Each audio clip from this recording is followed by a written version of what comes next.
Swanvitam Sri Chaitanya Prabhu Nityananda Swarutam Sri Nandandan Vande Shri Hari Katha Kavijan Smayuta Pranavanamanam Sri Garanga Nityananda Shri Vaita Chandra Gadadhar Sivasli Gaur Bhaktivinoda Hare Krishna Krishna Krishna Hare Hare Hare Rama Rama Rama Hare Hare. So this is Sunday Satsang, February 22nd, 2026. So we have, forgot the book, so we have questions and answers. First question we have submitted on email. There's other questions I'll answer next week, but one question is, how do we know Krishna's desires? So you can really think about it. So we know Krishna's desire from Krishna. Like, how do I know your desires? They ask you. And then be prepared to sit for 100 years. So listen to all your desires.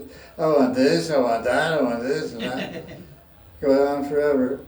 So Krishna also expresses his desires by speaking to his devotees, Arjuna, Uddhava, Radharani, Subal, Sridham, Yashoda. So what does Krishna desire from Yashoda?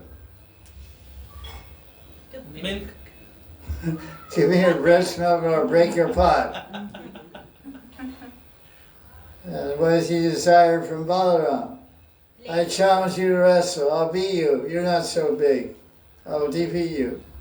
So Krishna expresses his desire in Shastra. So there's two ways to learn what Krishna wants, what are Krishna's desires. From one who knows or directly from Krishna. So one who knows what Krishna desires is known as a spiritual teacher, a master, a guru. So you go to the guru and say, what does Krishna want from me? So then the guru will analyze the devotee individually and say he wants to. Ultimately, there's certain desires that Krishna expresses for every living entity. He wants every living entity to come to him. He wants to give love to everyone and share love with everyone. So the ultimate desire is love, and love means service, and service is unlimited. You can express love for Krishna, because his desire is one, for love. Now you say you want love, love includes a million other things. So if you love Krishna, and then as you move closer to Krishna, how far away is Krishna? Krishna's in your heart. It's not very far away.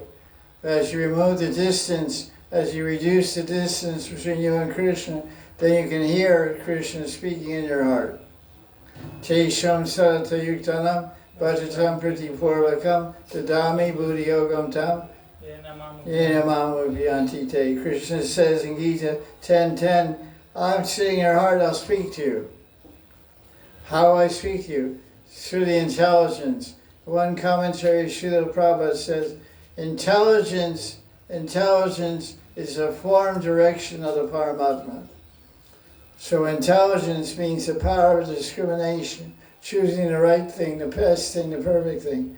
So when you get close to Krishna, Krishna dictates within your heart, I want this, I want this, I want that. From you.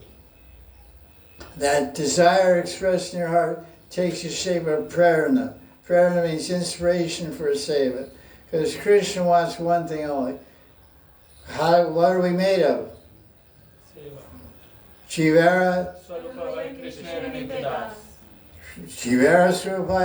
Nityanas. The Srup Lakshana, the main characteristic of a Jivabha is seva. So Krishna wants the machine called us to work as we're designated to serve. Like, what do you want from your car? Nice mileage. Better gas mileage. No, well, your car to take you from point A to point B without breaking down. Yeah. The AC should work and the heater should work. And the brakes also. So you want that, and the car doesn't do that, then you throw it away. So we don't serve Krishna, then Krishna throws us away. Maya has a potency called the throwing potency. What's the Sanskrit for that? So there's Avaratika and some other two potencies of Maya, covering and throwing. I forget what throwing means, but we were thrown. We're all in the covered in energy. So you know the desire of Krishna. You read Bhagavad Gita, what does Krishna say about what he wants?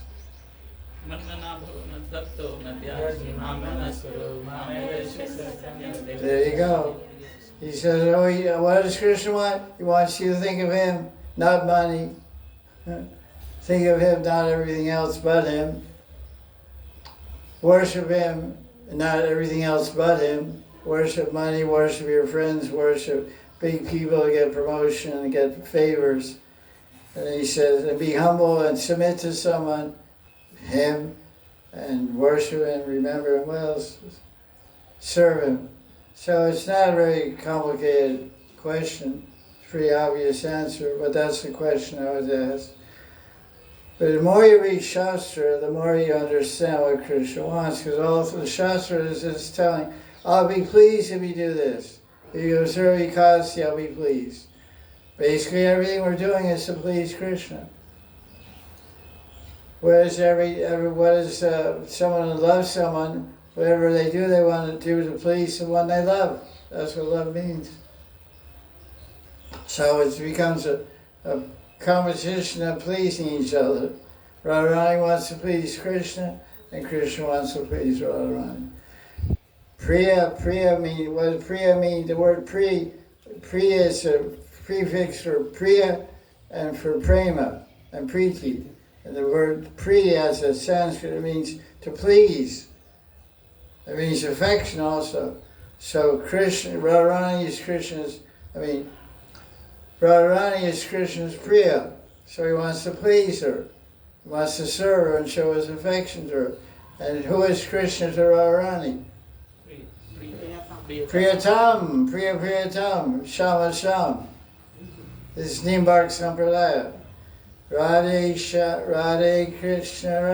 Krishna, Krishna Krishna, Radhe Radhe Sham, Shama Sham, Radhe Radhe Krishna, Krishna Krishna, Radhe Radhe Sham, Shama Sham, Radhe Shama Sham Dham Ki Jai, Priyatam Ki Jai. So that's it. Good night. Oh, I didn't record it. Did I? No. I recorded. Was it recorded? Okay, good. Thank you. Never mind. Fact checker. Hey, Jiva, wake up. Steve Jago. It's too cute.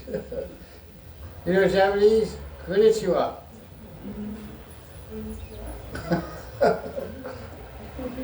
Okay, man.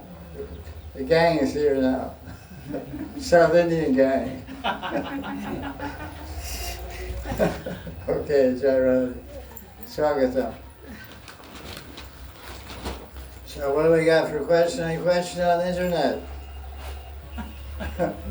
Everyone's sleeping, okay. Sunday off. Questions.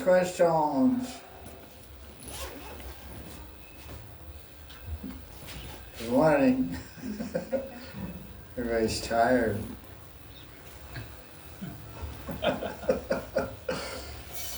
Yeah, okay, Jack. What are you going to say?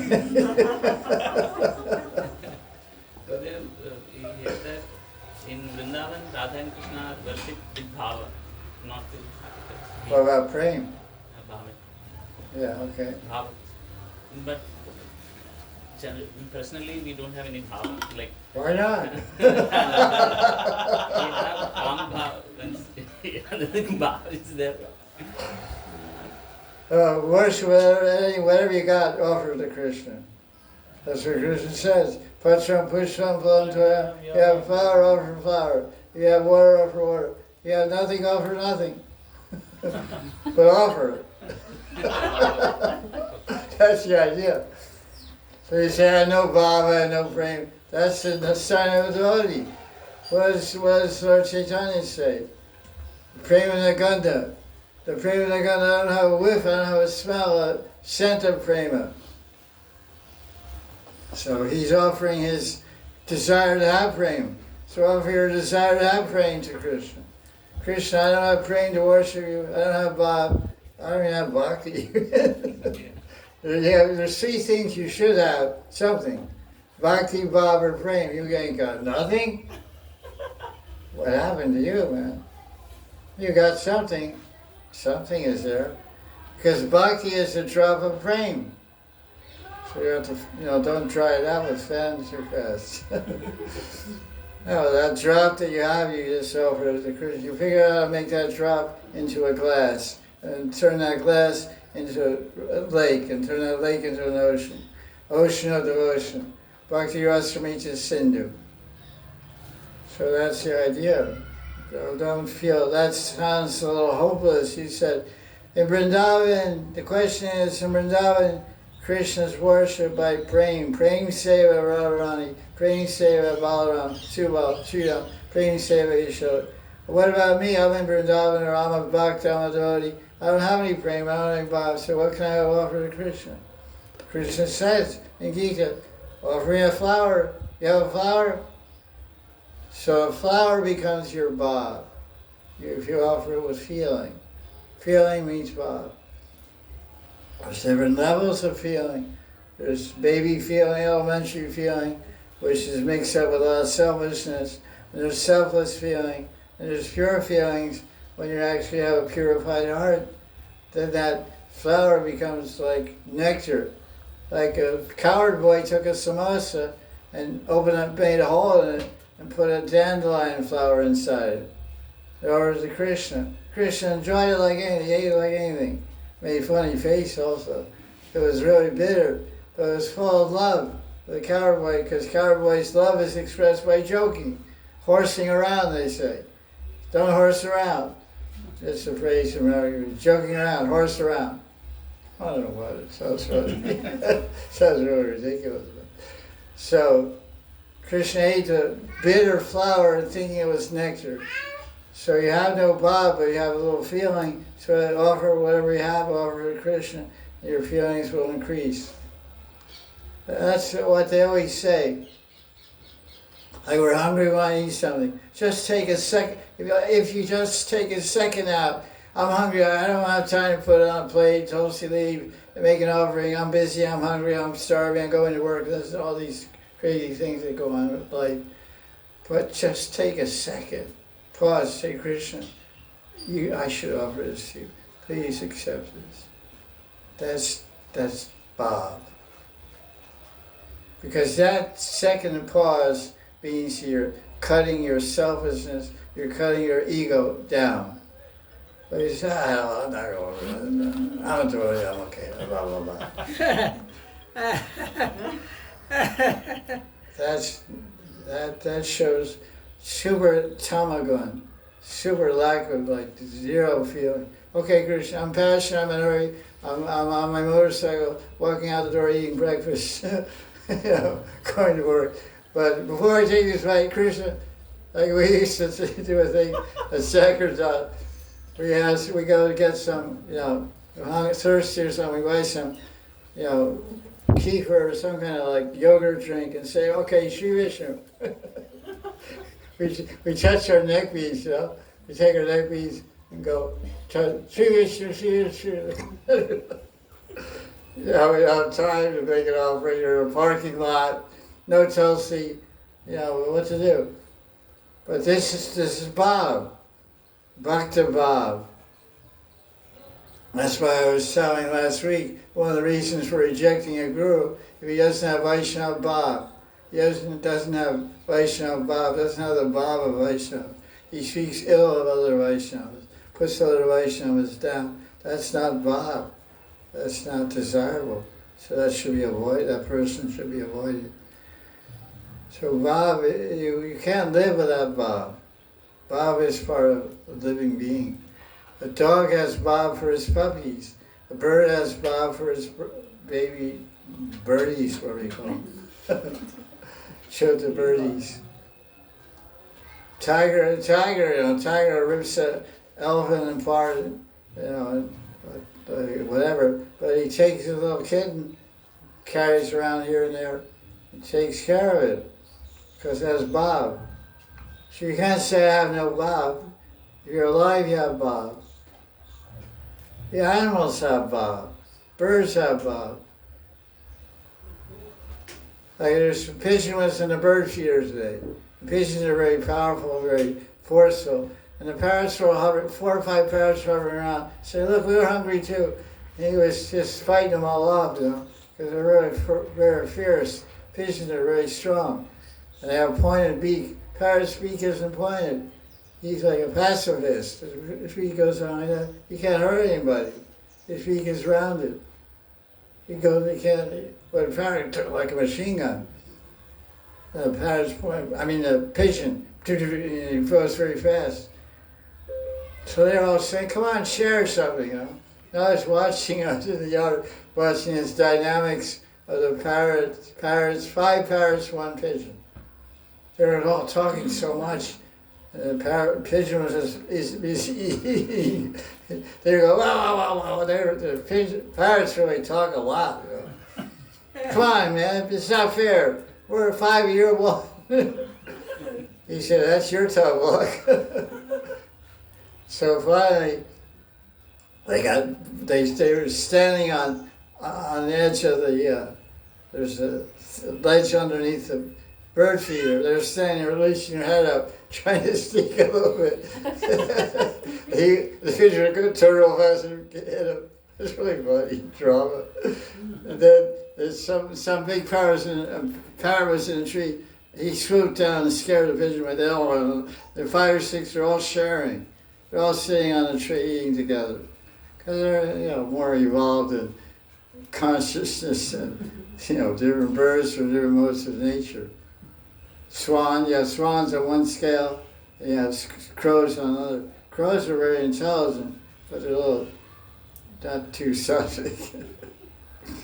Anyway, that's not the point. But the main idea is that you have Bob, whatever little drop of Bob you have, you offer to Krishna. And stay in Vrindavan, and someday your Bhakta Bob will become Prem Bob, and your Prem Bob will become your entry into the spiritual world. Jaya Jaya Sri Radhe. Any other question?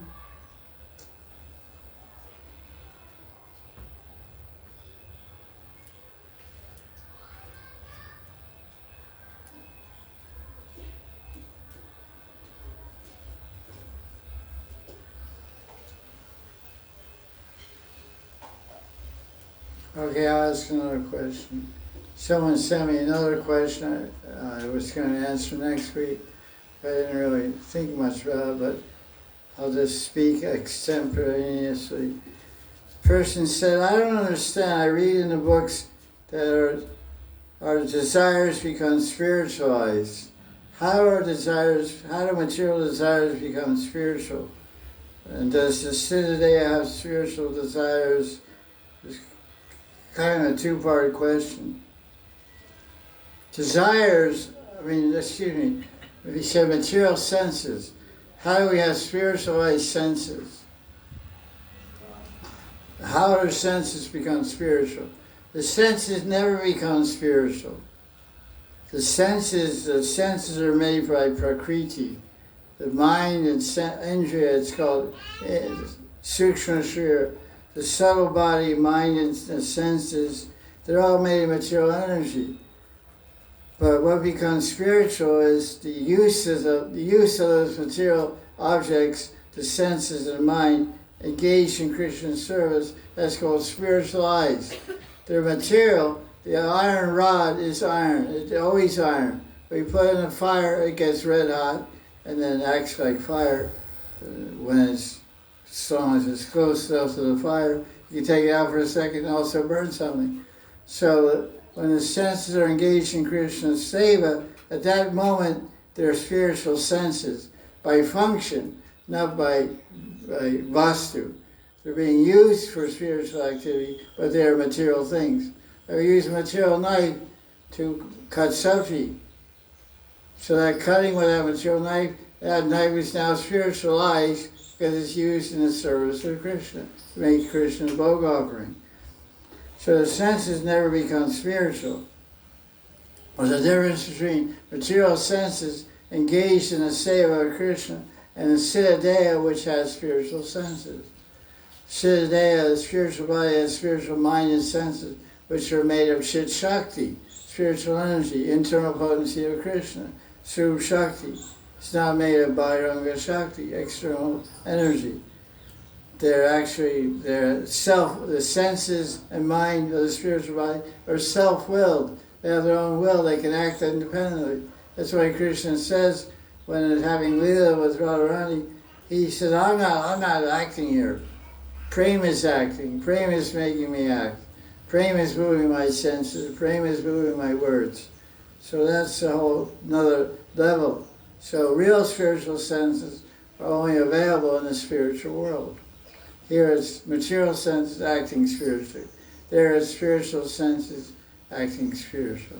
That's the difference. That's not true. It's not a very complicated question. Was that recorded? I don't know. I can't see. Hard to see the light, but I don't know if it's recorded. I guess it was. Let's see. Okay, any other question? That's all I can remember from the email. Yeah, well then. Gurudev, there is a Vedic statement saying that somehow or other you should remember Krishna. Yena kena prakarena mana Krishna niveshet. Yeah. Somehow or other mind should somehow settle on Krishna. That is one thing, and sometimes we hear that some descriptions of Krishna are not so like Rasabhas type.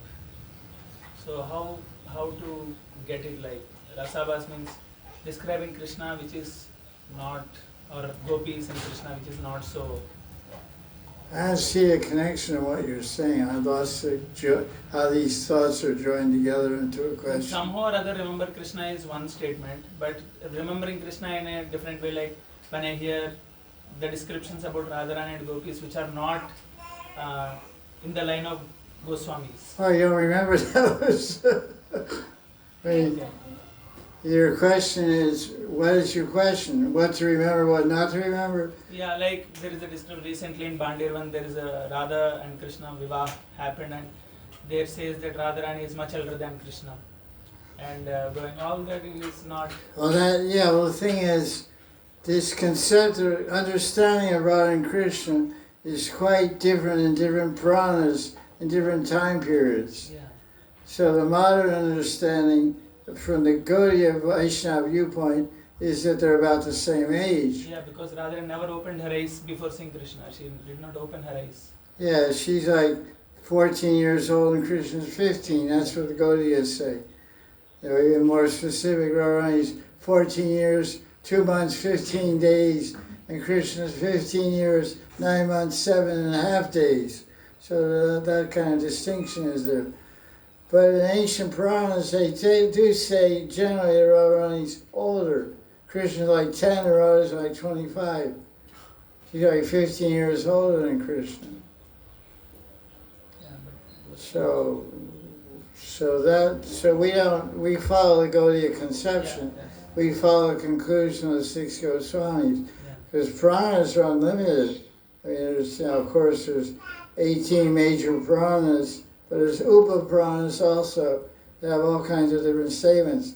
So we follow our Guru Varg, our Guru, line of Gurus, and teachings of our Sampradaya, like Nimbarka's teaching, and Vallabhacharya's teaching, Gaudiya Sampradaya's teaching, Hidari Vamsa's teaching. They all have different ideas about Radha and Krishna and their ages. I'm not familiar with the other ones, but I have read in Puranas that they say Radharani is quite older than Krishna. So we honor that, we respect that, because Krishna likes older women. What can I say? I mean, Krishna is, he's absolute. He do whatever he wants. Okay. I mean, nectar devotion. There's one part of nectar devotion He says the three-year-old girls were running after Krishna with amorous desires in their heart. Oh. There's a verse in Sanskrit next to Bhakti Sri Sindhu. My guru pointed out to me. So he said, is Krishna a pedophile? He's 15 going with a 3-year-old girl. Krishna's going out with the cows, and 3-year-old girls are like a little older than that one, I guess. Running out the door after Krishna. Krishna! Yeah. They're bad after Krishna with amorous desires. Wow. I'm making an outline of Bhakti Rasmini Sindhu. I'll not put that in my book. I'm not going to share this one. My guru pointed out to me, I said, okay. Hey, Bhagavan. This way we don't remember Krishna. Shri Krishna Govinda Hare Murari, not the Narayana Vasudeva. He's Vasudeva, he's Narayan, he's Vishnu, and 3-year-old girls are chasing after him. Hey, come back here. Take us with you. Okay, what more do you want to say? So this kind of Krishna we don't want to remember, basically. We laugh about it.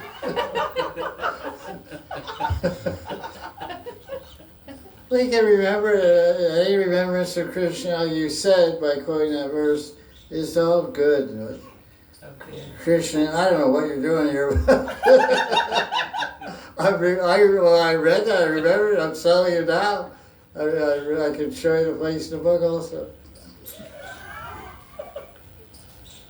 Idea is you get Krishna's pavitram. Om apavitra pavitro va saravastam katoviva yaksmaret punrikaksham sabhavya vyantara suchi Sri Vishnu Sri. So Vishnu is purifying inside out any way you remember him. If you're pure and impure, remember Vishnu, you get purified. You go move closer to God. Because you're thinking of God or Maya. There's only two things in the reality. What is in the world? There's Maya and Krishna. What else? Maya is also Krishna.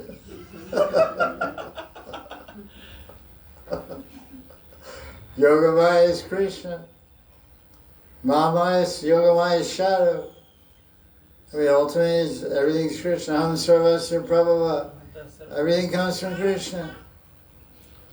Aham Sarvasya Prabhava Mata Sarvam Pravartate Iti Matva Vajanti Ma Buddha Bhavas Samanvita. So, yeah, go ahead. Another question or what? Okay. Gurudev, this many years of Diksha and all, when I see now that lot of transformation happened in my life by your mercy, Guru Krupa. And recently when I was studying the story of Narada Muni and Brigari, I could relate in my life how, just like how Narada Muni transformed Brigari, and Parvata Muni says Narada Muni that you are a Sparshamani, you are a touchstone, transform Brigari to such a saint. I can relate that in my life, Gurudev. So when in this context, when Rupa Goswami was not dealt properly by a scholar, then Jiva Goswami got very angry. And I really feel that Jiva Goswami is correct. But Rupa Goswami did not like that and he threw him away and said, don't show your face. I could not understand the dynamics, Gurudev. Because for me, like any guru means give that much, and if someone points anything towards him, then we get angry. Because that is we can't tolerate that. And Jiva Goswami is correct. Then why he has to suffer like that? So what is the question? The question is... What is wrong in Jiva Goswami's thing, basically? Yeah. So the question is about Jiva Goswami, Rupa Goswami. That's not question. Means my question is how disciples should relate in such situations. My main question is that. How a disciple should relate in such a situation. I don't think this is an example, this exchange of Rupa Goswami and Jiva Goswami and the Digvijay scholar who was visiting Vrindavan is meant to be a precedent. It's not meant to be a precedent. It's not meant to set a standard of behavior. We are suggesting, based on this example, how should a disciple deal with a certain circumstance? Yeah, If his guru, somebody comes to his guru and challenges him, hears that someone has misbehaved with my Gurudev, then we get angry, right? So that's what. I think that it's going to be individual. Every circumstance will be individual. Somehow, it's a little difficult to understand. That's why I say Vaishnava Kriya Mudra. Mudra means like mudra, position, movements of a Vaishnava. The Kriya, what he does, is a little difficult to understand and fathom. So what Rupa Goswami, why he did that, what was in his mind? Because it's actually a devotee is supposed to defend Krishna and defend his guru. Yeah. If he's insulted or attacked or whatever, he should physically or verbally stand up for the guru and defend the guru and defend Krishna. Someone comes to attack the temple, so he has to, defend the temple and defend Thakurji, or take Thakurji and run away somewhere, hide or whatever. So Rupa Goswami told him to go away. What I understand, because they were so close, materially they're uncle and nephew. Yes. And spiritually he's a guru. Rupa Goswami is the guru of Jiva Goswami. Yes. So somehow he detected something in Jiva Goswami because he understood that Jiva Goswami is going to be the leading acharya and leading scholar of the whole Gaudiya Vaisnava Sampradaya. Yes. So he didn't want him to become like that scholar. My understanding, my perception of this is he didn't want his disciple to get pride like that scholar had. So he wanted to deeply impress the quality of humility and respect, even at the cost of his own insulting, of his own being Rupa Goswami, because he was sacrificing his own dignity and his own self-respect to teach an important principle to his disciple. Control your senses and be humble in all circumstances, because the truth will prevail ultimately. Because Rupa Goswami there's nothing to defend. Yes. He's a liberated soul, he's a Nitya Parishad, Nitya Siddha entity. So there's nothing to defend, nothing to uphold. So he maybe saw some, what can I understand about Rupa Goswami's mentality? But I feel that he saw something that was needed. He did that, he sent Jiva, go away from me. Mm. So Jiva Goswami went away for some time, I don't know how many days or weeks or hours, hard to tell how long.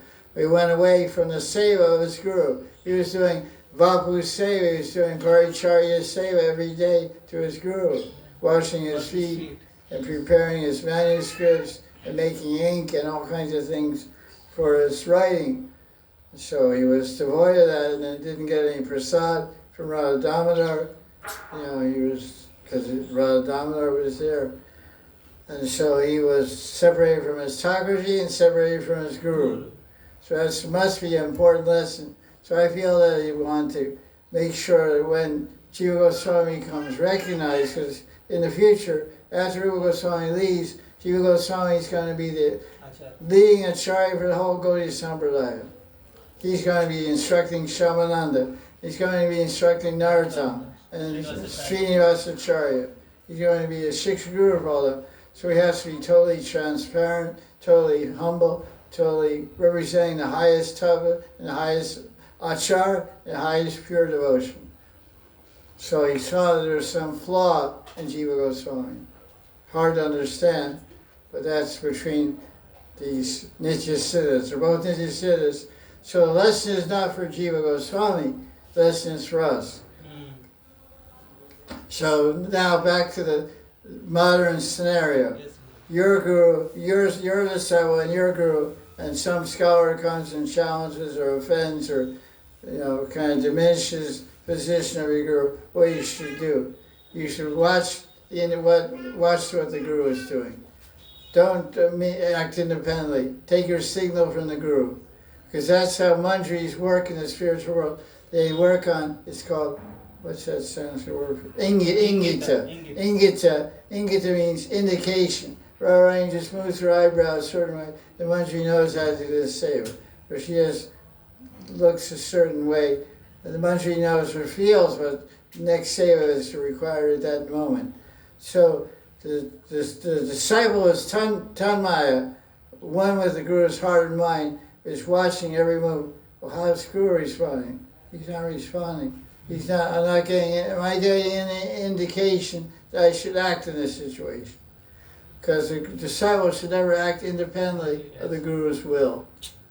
That's a high-class disciple. So Rupa Goswami wanted to teach this to Jiva Goswami and everyone else. You want to be a high-class, top-notch disciple, you should move according to the will of Rupa Goswami or the guru in this case. So I think, I understand how this vast, anecdote or event, episode, is that Jiva Goswami wasn't one with that indication of Rupa Goswami. He acted independently. Hey, you can't do this. And so my guru, I'll take, That's a really interesting question. I'm not convinced that my answer is the best one or the correct one, but that's what I'm inspired to say. For me, it is the best. For me, it is the best. Okay, thank you. All right. That's nice. That's true. Next question, I think. Internet question. Okay, Gopal, take it on.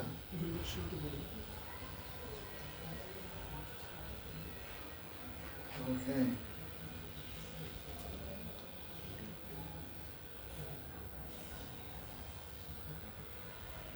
What is the difference? There's a question here.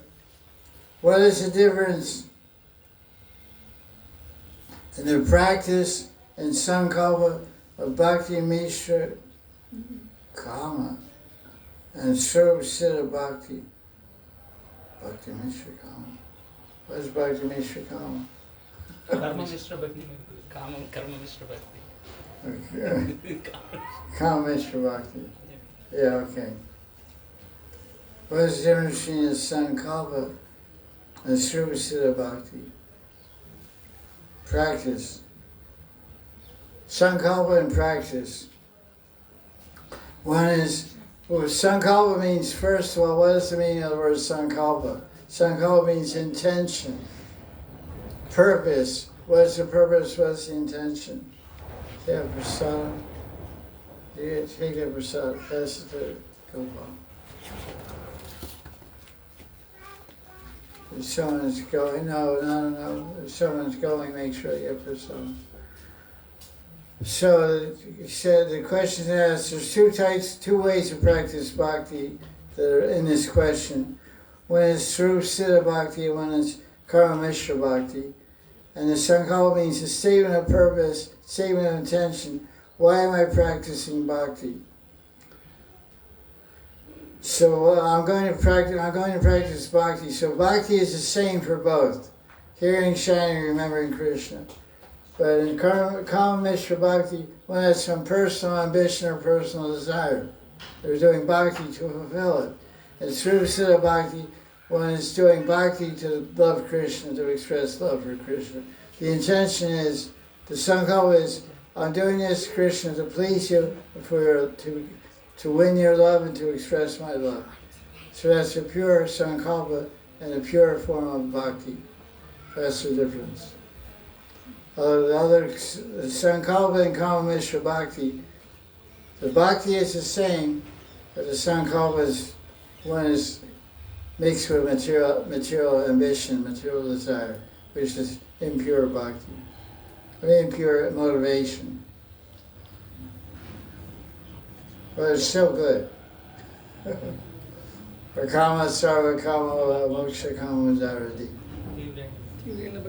Tirena bhakti yogena. Yajeta purusham param.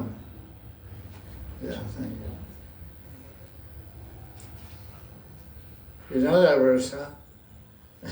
Sarva kama.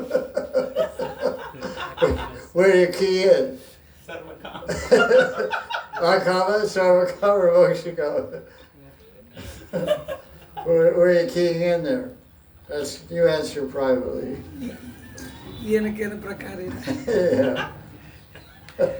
At that time I remembered that sloka only. When he told Yenakena Prakarena, I thought... Yeah, that's true. That's the bottom line. Somehow or other. Somehow or other serve Krishna. And Radharani, obviously. Radhe, Radhe, Radhe, Radhe, Govinda. Any question? Pretty quiet audience. There's less noise on this veranda than when I'm sleeping. I make more noise when I'm sleeping than what's on this veranda. My dreams are more noisy than you guys. Actually, there's some life. There's somebody alive out there. Yeah. In what way we can understand that Radharani is Karunamayi? How do we? The fact you're sitting here is rooted in Radharani's Karunamayi. He asked the question, how do we understand Radharani's Karunamayi? So I said, the fact that you're sitting here and not in South India is proof of Radharani's Karuna. Because in Puranas it says, it's quoted by Rupa Swami, Mathura Madhyam, one cannot spend 5 minutes in Mathura Mandal without the mercy of Hari. We're not in Mathura Mandal, we're in the heart of Radharani. The heart of Radharani is Radha Kunda. So to sit in Radha Kunda means not the mercy of Hari, means the mercy of Radharani. So this is a special mercy of Radharani that one is able to be sitting here like you are. So that's proof of Radharani's Karuna. Because Radharani's Karuna manifested in the modern world 500 years ago as Chaitanya Mahaprabhu. He's a Prem avatar, and that Prem he's distributing is the Mahabhava Radharani. Mahabhava Radharani is, she's Karunamayi, she's Premamayi, she's Kripamayi, she's everything Mayi. So that access and that introduction to all that, for most people in the Gaudiya Sampradaya, is by Chaitanya Mahaprabhu's advent and preaching and distribution of Radharani's mercy. So you're a recipient of that. You're a Kripavatra of Radharani's Karuna through the Chaitanya Mahaprabhu and the disciplic succession of gurus. It's Prabhupada's personal bhava. It's not, we don't find a verse to support this from Goswamis, but in Adi Lila, Chaitanya Charitamrita, one commentary, Prabhupada says, you should understand that the spiritual master is an avatar of Nityananda or Radharani. So that's of course people will say that's some Shastra, but that's particular ecstatic expression of Prabhupada in the commentary in Adi Lila Chaitanya Charitamrita. I don't remember what chapter, maybe chapter 4, I don't remember. So Prabhupada is seeing the Guru as representative of Radharani. Certainly Prabhupada was the representative of Radharani's Karuna. No doubt about that.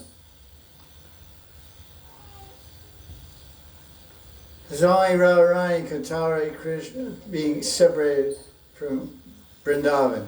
Radharani is in Vrindavan, but without Krishna there's no Vrindavan. So Krishna went to Dwarka and Mathura, but Radharani was able to survive in Vrindavan without Krishna because of her intense love. So Prabhupada came from Vrindavan to New York City, and survived out of Vrindavan without Krishna because of the mercy and presence of Radharani in his heart. When Prabhupada was in New York in his apartment, he said, "What do you think of New York?" And he said, "How do you like living in New York?"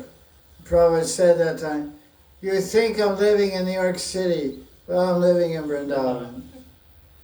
I'm not in New York City. You're seeing my body in New York City, but my heart and mind is in Vrindavan." So Radharani always kept Krishna in her heart, even when he was out in Mathura and Dwarka. So that way she was living in Vrindavan, because Vrindavan is where Krishna is. So Radha and Krishna are always in Vrindavan. Vrindavanam pritaja ekam padam nagachati. Many places in Puranas it says that Krishna and Radharani never take a step out of Vrindavan. So some Vaishnavas, they take a vow to do the same thing, to never take a step out of Vrindavan. Do or die, it's all happening here. Many devotees, they get sick or some disease, they run to Delhi to get treatment. That's okay, that's good. I don't have any objection to that. But some devotees are Vrindavan Nishta. They're Nishta Vrindavan. They feel that leaving Vrindavan means death. Better I die in Vrindavan than live by going out of Vrindavan. There's such an extent, this Braja Nishta, you meet Brishvasis, but won't even go to Agra to get a free cataract operation. In Agra, which is outside of Vrindavan, just barely, they're giving free cataract operations every year. And I know all Brishvasis, they can't see, but they won't leave Vrindavan. I said, why don't you go get it? It only take you 2 hours. Go there, it's a fast operation. Doesn't take long. No, I can't see, but I'm seeing Radharani in my heart. And Radharani in my heart tells me not to leave Vrindavan. So I said, okay. That's high Nishta and Radharani in Vrindavan. It can't be imitated. It's inspiring to hear, but that may not be our reality. So you have to live your own reality, but appreciate reality of others.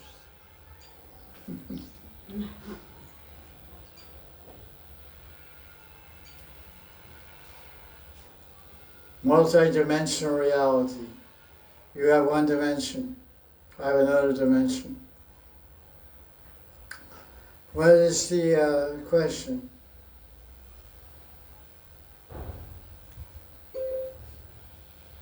Hey, oh, Gaudiya, that's nice.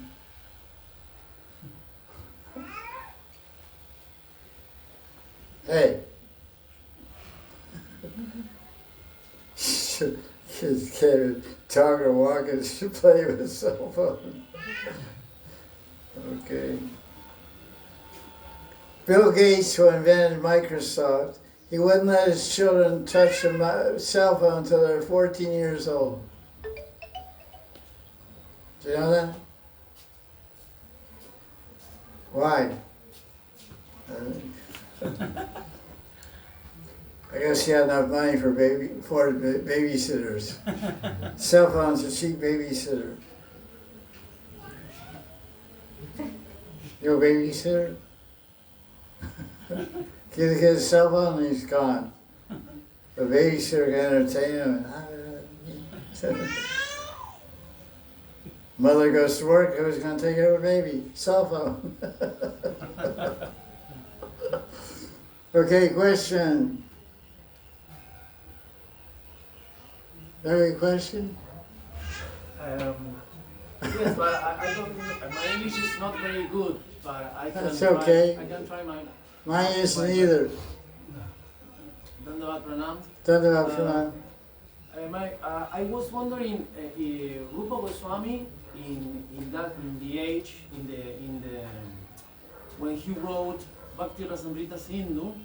The question is the relation between Bharat Muni, Yeah. Natya Shastra, Adbhuta Ras, Hasya Ras, all that Grantha of art, no? Yeah, Natya Shastra. Natya Shastra, why Rupa Goswami took that grantha and developed all this bhakti rasa. Because I don't know if it's grantha spiritual or maybe only artistical. Okay, nice question. Thank you. Your English is very good, by the way. I appreciate your humility.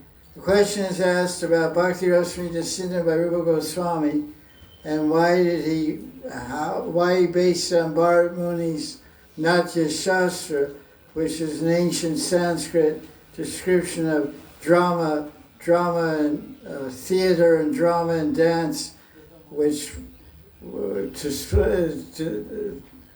depicts different aspects of humanity, different love stories, etc.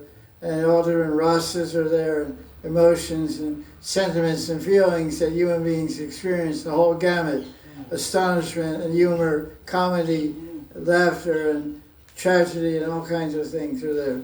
So why did Rupa Goswami, who's a transcendental personality from the spiritual world, use a seemingly material shastra to convey the transcendental emotions and rasas of the spiritual realm? My understanding is that Bharat Muni was trained by Indra. There's some description that Bharat Muni was taken to Swargaloka and learned all about drama from Indra. Indra is a great dancer and a great knower of drama. So somehow Rupa Goswami saw parallel with the emotions and emotional reality of the spiritual world, saw a parallel to the emotions of Bharat Muni Shastra. So the basic framework of Natya Shastra was transported into Bhakti Rasamrita Sindhu and Ujjvala, but spiritualized and with different conclusions and different aspects input of Rupa Goswami. But because they're the same, but the ideas are different. I mean, obviously the Nayak and Nayaka and all that stuff. So, they say you can't reinvent the wheel, just make a better car. The wheels are somehow or other, Rupa Goswami saw this as a perfect model, just have to adjust it. So he adjusted it.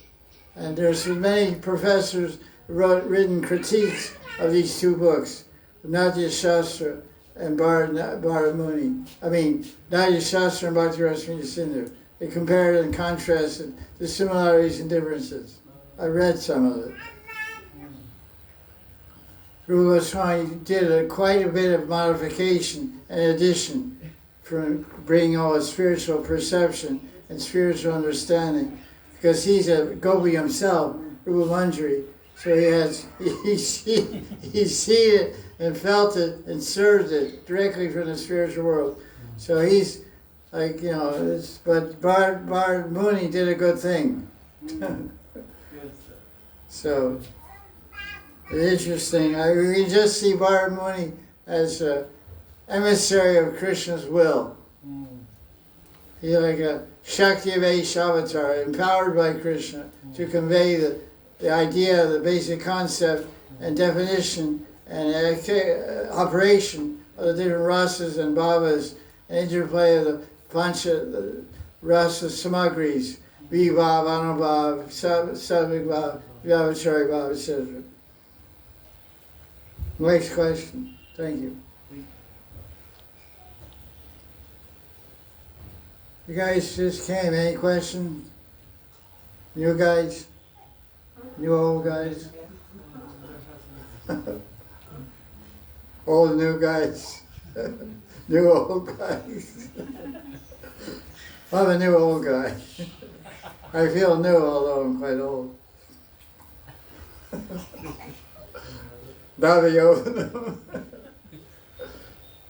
Okay. Jeevani, eat, sleep, do your thing. Question, Brahmachari question. Don't be so quiet. Speak up, my boy. Speak up. Don't be afraid, we won't bite your head off. If I cut it off, I won't bite it. Come on, you look smart. Don't act dumb.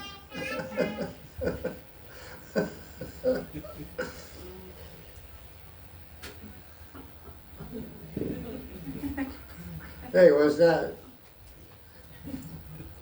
Question, Baba.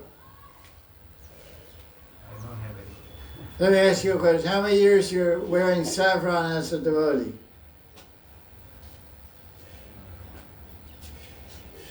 5 years. 5 years. 5 years, that's quite a long time. Must have collected a few doubts.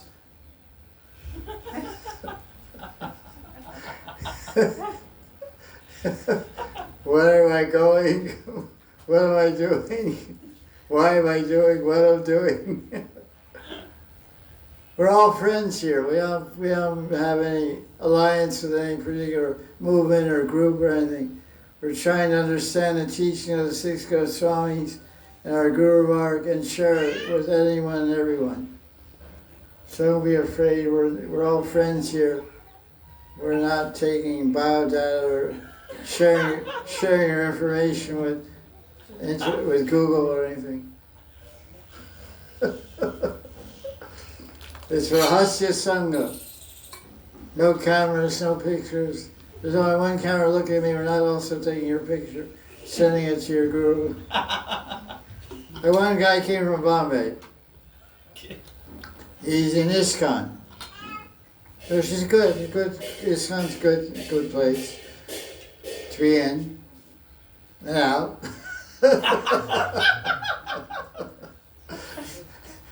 And both are true. And he came and he immediately opened his computer, his laptop. He said, "Let me show you a letter from my guru." He said, "Dear Krishnadas," his Diksha Guru, he said, "You're going to Vrindavan for 2 weeks yatra. That's very good. Now, I have to give you some advice. Stay in Raman Reti, in Krishna Bala Mandir, in the Brahmacharya ashram, and don't go outside for a sangha. Especially, don't go to Radha Kunda and hear from Mahanidhi Swami." He showed me the letter. I said, "Okay, now what?" that guy Mahanidhi Swami is me. So why are you showing this to me? I just want to show you that I'm not following. So I said, "Okay, close your computer and ask your questions." So 2 hours later he left and came back next day. So, it's rahasya, it's secret, it's private. Oh, I'm recording, I thought that's crazy. So. Anyway, I had one the way you said it, my stuff. And he got sick, so I said, forget about it. So I didn't edit anything anymore. As it is, as it was, as it is.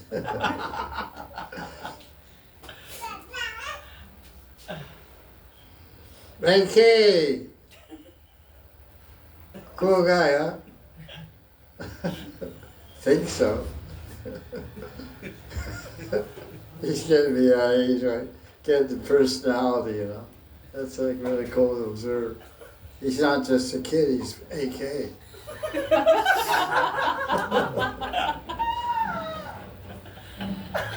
Oh, AK.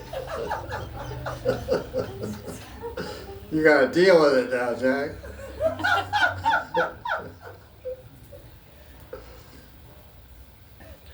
He's a cool guy.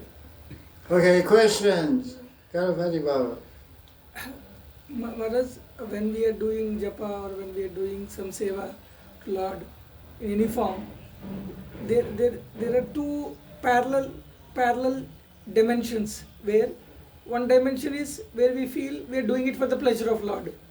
In one dimension we feel that we are doing it for the pleasure of Lord, whatever we are trying to act, do work or do some mechanical seva or whatever. Another dimension is we feel that everything is His, I belong to Him. And then whatever you are acting is just for the pleasure of Him only. One thing is you are in that dimension, and another thing is in this dimension. How to transform yourself into these two dimensions? Will the shifts takes place? Because one thing you feel you belong to him. Another thing you feel, I am doing it for the pleasure. You are in another dimension. How to check these two aspects? Understand in our consciousness in which way we should be there, how to transit ourselves to into the dose. Can you explain this more clearly, what he's trying to say? Abhed and Bhed, Gurudev. Like we are part and parcel of Krishna, we are his, we belong to him. Yeah, it's eternal. You don't have to do anything to accomplish that. Yeah, and another thing is we are different from him, we are still doing. Okay, well the idea here, that the goal is to feel that I belong to Krishna. Yes. But you don't really feel that Yes. deep in your heart. Yes. So you have to do all these other things to come to that level of feeling that. Once you come to that level of feeling, you're liberated. That's what liberation means. You don't have to do anything anymore. You don't have to do anything. You're called Jivan Mukta. You're in the body, but you're liberated because you're just moving with Krishna every second. At that time, there's no one else in your life. There's no husband, there's no wife, it's just Guru and Krishna, nothing, no one else. It's a liberated position. You don't have to chant Hare Krishna, you don't have to do anything. You're just always feeling the presence and feeling your Krishna's right next to you. That's like Mirabai was like that.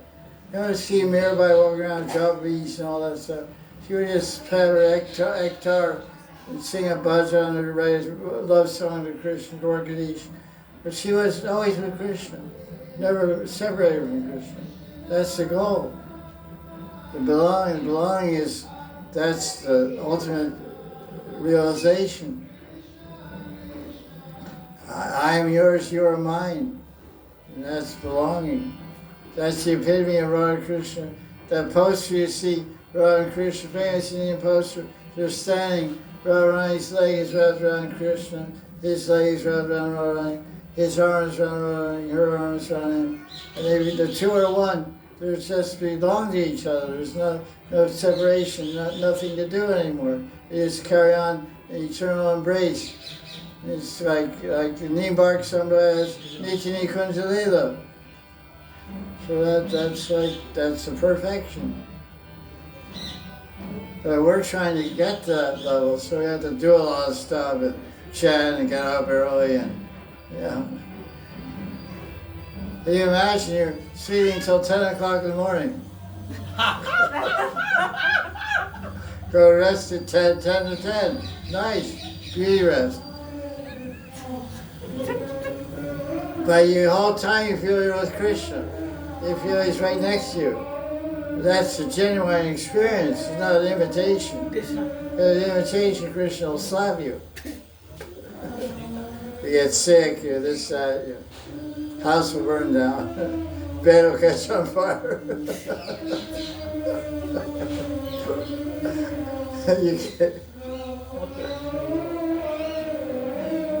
What's going on over there? Somebody's dying or what? Krishna chanting some whole person. Say like somebody's dying or something.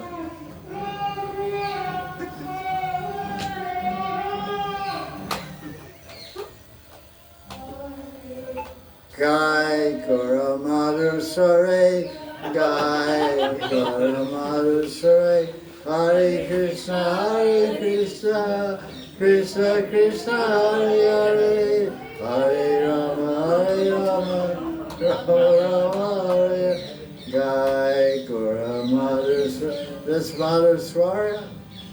I don't think so. Oh, man. Something different. So it's going to get strangled.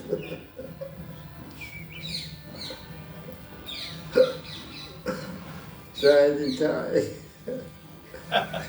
Question.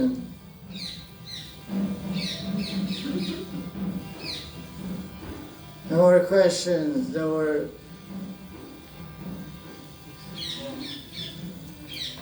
When we were in school, in grammar school, the school ends at June 15th and starts again September 15th.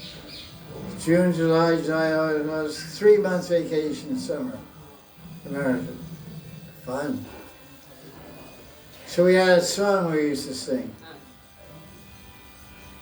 No more school, no more teachers, no more books. No more school, no more books, no more teachers, dirty looks.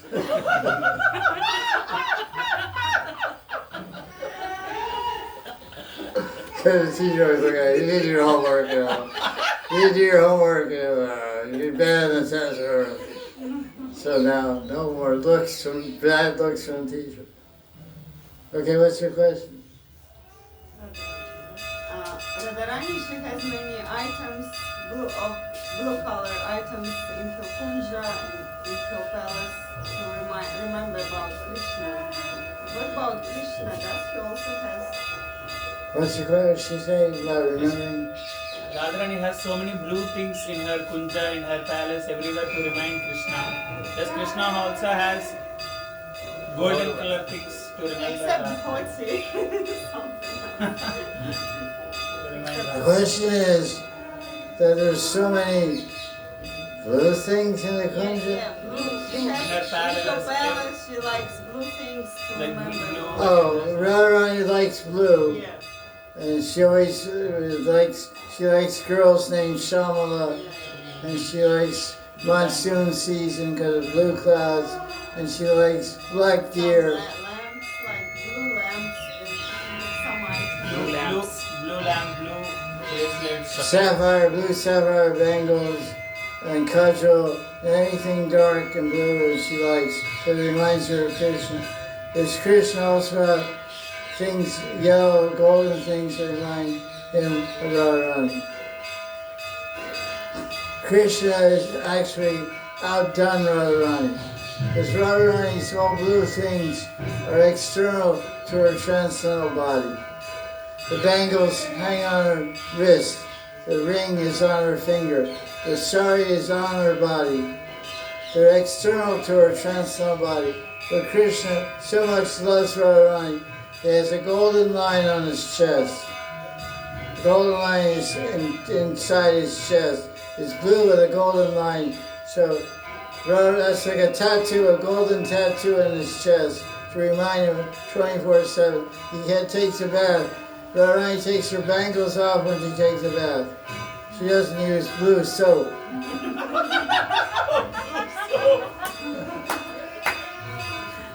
She doesn't use a blue neem twig. No blue neem twigs. But Krishna's more remembering Radharani than Radharani's remembering Krishna. That's always true everywhere. The guy's always thinking of the girl more than God.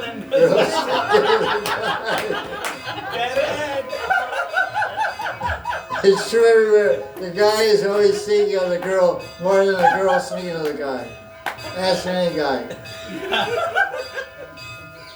So Krishna has a golden line. It's called Lakshmi Rekha.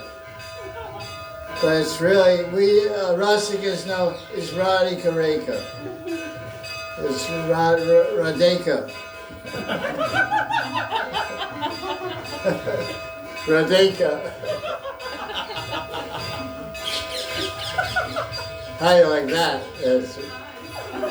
Jaya Jaya Sri Radhe, Jaya Jaya Sri Sham, Jaya Jaya Sri Vrindavan, Pavan Radhe, Pavan Sham, Pavan Sri Vrindavan, Jaya Jaya Radhe, Jaya Jaya Sham, Jaya Jaya Sri Vrindavan, Pavan Radhe Tero Nam, Pavan Sri Vrindavan, Radhe Radhe, Radhe Radhe, Radhe Radhe, Radhe Radhe, Radhe Radhe, Radhe Radhe, Radhe Radhe, Radhe Radhe, Prem se bolo, Radhe Radhe, Jor se bolo, Radhe Radhe, Prem se bolo, Radhe Radhe, Jor se bolo, Radhe Radhe, Radhe Radhe, Radhe Radhe, Radhe Radhe, Radhe, Radhe Radhe, Radhe Radhe, Radhe Radhe, Radhe,